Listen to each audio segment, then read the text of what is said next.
ओम नमः शिवाय, जय महाकाल। आप सबको पता है कि सावन का बहुत ही पवित्र महीना चल रहा है और कल है सावन की पंचमी तिथि। आप सबको पता है कि गुरु जी की अभी कथा चल रही है पुष्कर में, और कल की कथा में गुरु जी ने गमले में शिवलिंग बनाने का एक बहुत ही सुंदर सा उपाय बताया है। इसके लिए मेरे पास बहुत ज़्यादा मैसेजेस आए व्हाट्सएप पे भी, इंस्टाग्राम पे भी। भैया ठीक से समझाओ कि हमें कौन से गमले के नीचे बनाना है, शिवलिंग कौन से मिट्टी से बनाना है और कौन से जगह पे बनाना है। तो इसकी पूरी बात इस पूरी वीडियो में करेंगे। पूज्य गुरु जी की कथा से सुन के बहुत अच्छे से आपको बताऊंगा, सारे कष्ट आपके दूर होंगे। बहुत ही आसान सा उपाय है ना। लेकिन सबसे पहले ये भी बता दूं, इस पूरी वीडियो में हम लोग 4 बहुत ही प्यारे से उपाय की बात करेंगे जो कि आपकी फैमिली के लिए बहुत अच्छे होंगे, है ना। तो हम लोग एक एक उपाय की तरफ बढ़ते हैं। सबसे पहले वो गमले वाला मैं आपको बता दे रहा हूँ। देखो, हम लोग के घर में ना कुछ ऐसे गमले पाए जाते हैं, या फिर कुछ मिट्टी के गमले होते हैं, या फिर जैसे भी शेप के गमले आपके घर में हो, है ना। इसीलिए मैंने यहाँ पर 4 गमले आपको दिखा रखे हैं, और इन चारों गमलों में अलग अलग फूल हैं, अलग अलग पेड़ हैं। आपके घर में भी जो भी गमला हो, उस गमले में कोई सा भी फूल लगा हो, कोई सा भी पौधा लगा हो, कोई सा भी कुछ भी लगा हुआ हो, उसी गमले में आपको एक पार्थिव शिवलिंग बनाना होगा उसी मिट्टी से। लेकिन पार्थिव शिवलिंग यहाँ पर बनाने का एक नियम है, अभी नियम बताता हूँ। लेकिन सबसे पहले यहाँ पर एक आप थोड़ा सा बात समझ लो कि वो गमला तुलसी माता का पौधा नहीं होना चाहिए, क्योंकि हम सबको पता है कि तुलसी माता के पौधे में अगर हम शिवलिंग को रख देते हैं तो उससे दोष लगता है, क्योंकि जो उसके पत्ते हैं तुलसी माता के, अगर महादेव के शिवलिंग के ऊपर गिरेंगे हवा से या फिर किसी भी रीज़न से, तो उससे हमें दोष लगेगा, ठीक है। तो इसलिए आप कोई सा भी पेड़ चूज़ कर लेना, कोई सा भी गमला चूज़ कर लेना, बस आप तुलसी माता का पौधा चूज़ मत करना। बाकी किसी भी गमले में, उस गमले में कुछ भी लगा हुआ हो, कोई ज़रूरी नहीं ये फूल लगा है वो फूल, कोई सा भी फूल लगा हो या फिर कोई सा भी पेड़ लगा हो, ठीक है। अब वहाँ पे जो आप बनाओगे ना, उसी गमले की मिट्टी, ठीक है, उसी गमले की मिट्टी से आपको सिर्फ एक लिंग का फॉर्म बनाना है। मैं यहाँ पर क्या बोल रहा हूँ, मैं बोल रहा हूँ सिर्फ ऐसे एक लिंग का फॉर्म बनाना है। आपको उस मिट्टी में जो ये जलाधारी आपको नहीं दिख रही है, ये जलाधारी का फॉर्मेशन नहीं करना है, जलाधारी आपको नहीं बनाना है। सिर्फ ये छोटा सा ऐसे एक लिंग के फॉर्म में उसी मिट्टी से ऐसे बना लेना, ठीक है। समझ में आई मेरी बात ना। आपको जलाधारी नहीं बनानी है, ठीक है। बना लिया, जो भी पूजन पाठ अर्चना आपको करनी होगी, जल वगैरह समर्पित करना हो, बेलपत्र, जो कुछ भी आपके पास घर में अवेलेबल है सब कुछ समर्पित कर देना, ठीक है। 15 मिनट के बाद वैसे छोड़ देना, दीपक वगैरह जला करके 15 मिनट के बाद उसी गमले की मिट्टी में आप पानी भर करके या फिर किसी भी तरीके से उस पार्थिव शिवलिंग का विसर्जन कर देना, और आपको कुछ भी करने की ज़रूरत नहीं है। यहीं पे मेरे बहुत सारे भाई बहन सोचेंगे, भैया एक बात बताओ, क्या हमको ये काम डेली करना है या फिर किसी एक दिन कर सकते हैं। देखो, इस उपाय को भी सावन के महीने में आप कुछ भी करो ना तो एक नियम बना के करो। जैसे अभी 2-3 दिन तो बीत गए हैं सावन के, तो आप चाहें तो आज से कंटिन्यू कर सकते हैं। अरे कितना टाइम लगेगा, आपका ही गमला है, आपका ही घर है, आपकी मिट्टी है, आपका ही सामान है, तो चाहो तो डेली कर सकते हो। बट अगर बीच में तबीयत खराब हो जाए तब क्या करें, तो नियम टूट जाएगा। तो कोशिश करो कि हर दूसरे दिन करूँगी, हर तीसरे दिन करूँगी, या फिर जब भी आपको मौका मिले कर सकते हैं, है ना। पहला डाउट दूर हुआ। अब यहाँ पर दूसरा डाउट एक और है कि भैया कौन से टाइम करेंगे, सुबह करेंगे या फिर शाम को करेंगे। तो इसमें भी आपको परेशान होने की ज़रूरत नहीं है।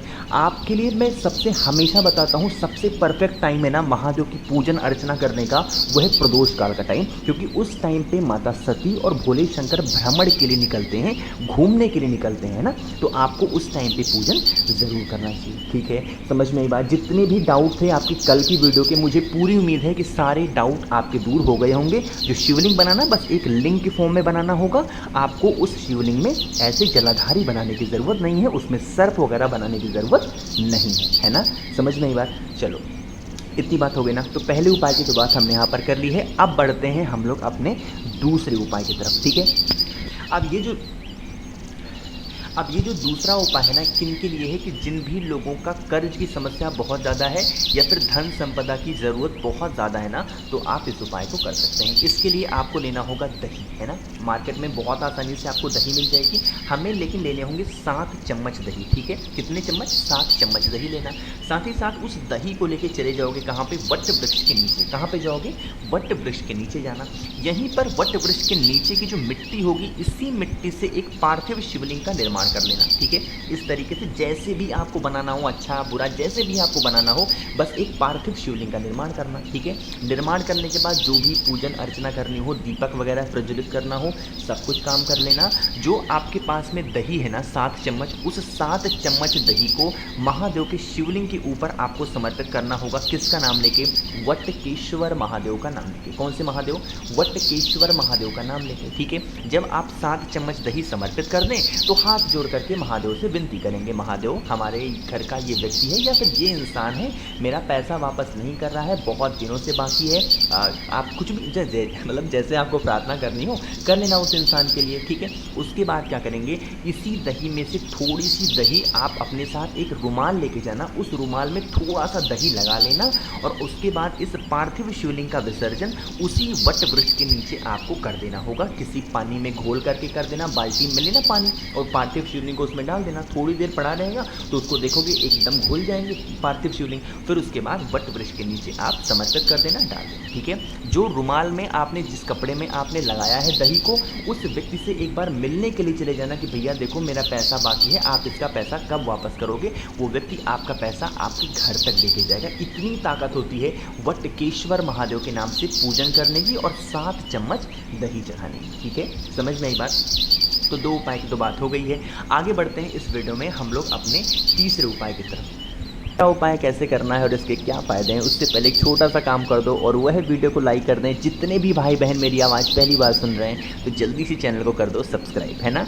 चलो समझते हैं इस उपाय के फ़ायदे क्या हैं। कि अगर आपके घर में कोई व्यक्ति काफ़ी दिनों से बीमार पड़ा हुआ है, मतलब कि उसको दवा कुछ भी, आप दवा कराने में कमी नहीं है, बट वो दवा उसको काम ही नहीं करती, असर ही नहीं करती है, तो इस काम को करेंगे। देखो कल कौन सा दिन है, सावन का पवित्र महीना चल रहा है, कल है पंचमी तिथि, साथ ही साथ कल है शुक्रवार का दिन। ठीक है, तो जो भी व्यक्ति बीमार है शुक्रवार के दिन अगर समी पेड़ के नीचे जाकर के बैठ जाता है, समी पेड़ की छांव में जाकर के बैठ जाता है और वहाँ पर कम से कम 3 बार महामृत्युंजय मंत्र, कौन सा मंत्र?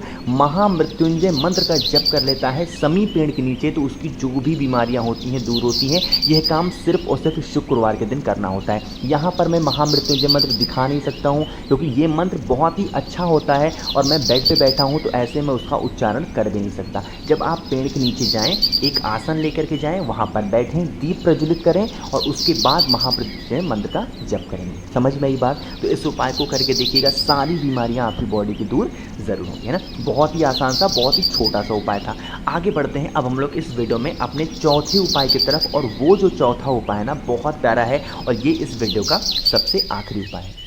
तो ये उपाय सुंदर इसलिए है ना क्योंकि इससे आपके जो पितृ होंगे ना वो बहुत ज़्यादा खुश होंगे। और हम सबको पता है कि अगर हमारे पितृ खुश होते हैं ना तो कभी हमें धन की कमी नहीं होती है, कभी हमारे घर में बीमारी नहीं आएगी, कभी हमारे घर में लड़ाइयाँ नहीं होंगी, कभी हमारी कोई ऐसी विश है जो अधूरी रह जा रही है वो अधूरी नहीं रहेगी, सारी इच्छाएँ पूरी होंगी। इतनी ताकत होती है अगर हमारे पितृ खुश होते हैं। ठीक है, देखो पवित्र महीना है सावन का, इस पवित्र महीने में हम सभी लोग क्या करते होंगे, जल को महादेव के शिवलिंग के ऊपर जरूर समर्पित करते हैं। ठीक है, तो आज से एक नियम फॉलो करेंगे अपने पितरों को खुश करने के लिए। वो नियम क्या है कि जो जल लेके जाएंगे महादेव के शिवलिंग के पास में, उस जल मतलब उस कलश में जो जल भरेंगे अपने घर से, वो तो करते ही होंगे।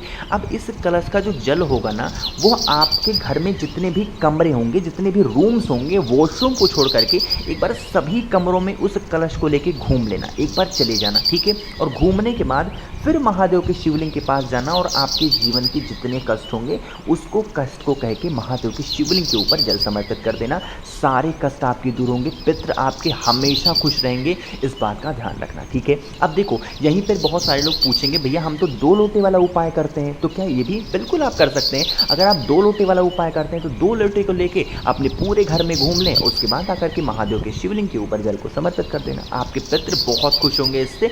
बहुत ही प्यारी सी वीडियो थी। ठीक है, तो समझ में आई बातें। तो इस पूरी वीडियो में हम लोगों ने 4 उपाय की बात की। सबसे प्यारा उपाय गमले वाला था जो कि कल की कथा में गुरुजी ने बताया था। मुझे लगा आप सबको ज़रूर बताना चाहिए, तो कोशिश तो की मैंने अच्छा समझाने की। वीडियो पसंद आई हो तो लाइक कर दें, कुछ पूछना हो, नहीं समझ में आया नीचे कमेंट में पूछें। जितने भी भाई बहन ना मेरी आवाज़ पहली बार सुन रहे हैं, अचानक से चैनल पर आए हैं, तो जल्दी से चैनल को सब्सक्राइब कर दो। ओम नमः शिवाय, जय महाकाल।